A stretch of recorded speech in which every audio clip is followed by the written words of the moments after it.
Welcome to ఆర్ఫే TV news. రాజంపేటను జిల్లా కేంద్రంగా ప్రకటించాలి. వర్గ వర్ణ పార్టీ విభేదాలు లేకుండా కదం తొక్కిన మండల ప్రజలు, విద్యార్థుల సైతం కడపే ముద్దు రాయచోటి వద్దు అంటూ మారుమోగించిన నినాదం. గత 5 రోజుల నుంచి సమ్మెలో పాల్గొంటూ బహిరంగ ర్యాలీకి విచ్చేసిన ప్రజలందరికీ స్వచ్ఛందంగా వంట చేసి వడ్డించిన ప్రజలు ఒంటిమిట్ట, సిద్ధవటం మండల జేఏసీల ఆధ్వర్యంలో రిలే నిరాహార దీక్షలకు పశ్చిమ రాయలసీమ ఎమ్మెల్సీ రామచంద్రారెడ్డి పూర్తి మద్దతు తెలిపారు. సకల సౌకర్యాలు, అన్ని వసతులు కలిగిన రాజంపేటను జిల్లా కేంద్రం చేయకపోవడం గత ప్రభుత్వ వైఫల్యమని రాజంపేట జనసేన సమన్వయకర్త అత్తిగారి కృష్ణారావు తెలిపారు. డిమాండ్ చేశారు.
హలో,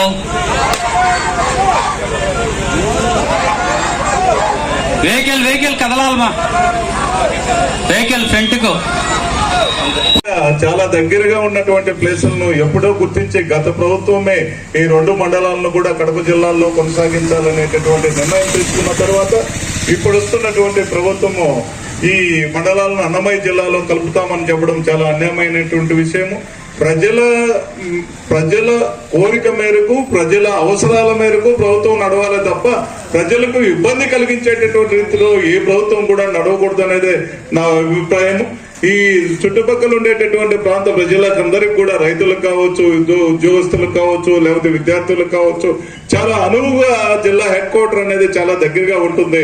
కాబట్టి తప్పనిసరిగా ప్రభుత్వం మరొకసారి పునరాలోచించి ఈ 2 మండలాలను కూడా కడప జిల్లాలోనే ఉంచవలసిందిగా మరి నేను ప్రభుత్వానికి విజ్ఞప్తి చేస్తూ ఈ విషయాన్ని నేను లెటర్ ద్వారా కూడా గవర్నమెంట్ కి ఇమ్మీడియట్ గా తెలుపుతానని, రేపు శాసనసభలో జరగబోయేటటువంటి సమావేశంలో కూడా ఈ విషయాన్ని ప్రస్తావించి డెఫినెట్ గా ఈ 2 మండలాలను అక్కడే ఉండేట్టుగా, కడప జిల్లాలో ఉండేట్టుగా చూస్తానని మీకు అందరికి కూడా తెలియజేస్తూ, మీకందరికి కూడా పూర్తిగా 8 రోజులు ఈ 2 మండలాలను కలిపే వరకు కూడా మీకు సంఘీభావం తెలుపుతానని, మీతో తోడుగా ఉంటానని తెలియజేస్తూ సెలవు తీసుకుంటున్నాను. Thank you. ధన్యవాదాలు సార్.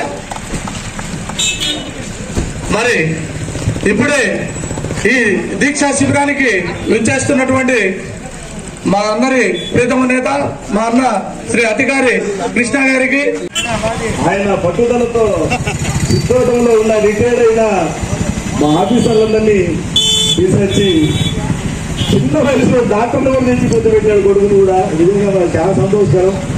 ఎందుకంటే ఈరోజు గత పాలకులు చేసిన తప్పిదం. ఎందుకంటే రాజంపేట కాన్స్టిట్యున్సీ, రాజంపేట పార్లమెంట్ అని బ్రిటిష్ కాలం నాటి నుంచి దానికి పేరు పెట్టినారు. అది బ్రిటిష్ వాళ్ళే ఆ రోజు ఆలోచించి రాజంపేట ఎప్పటికైనా జిల్లా హెడ్ క్వార్టర్ చేయాలని అక్కడ పరిపాలన సంబంధించిన ఆఫీసులన్నీ విశాలంగా ఎకరాల్లో కట్టినారు.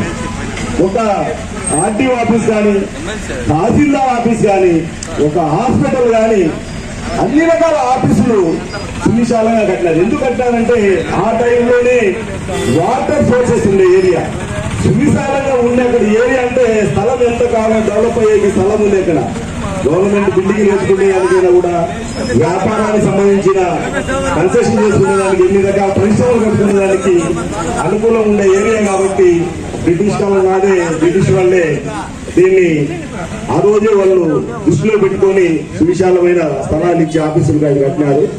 అవన్నీ ఆలోచించకుండా గత పాలనలో కొంతమంది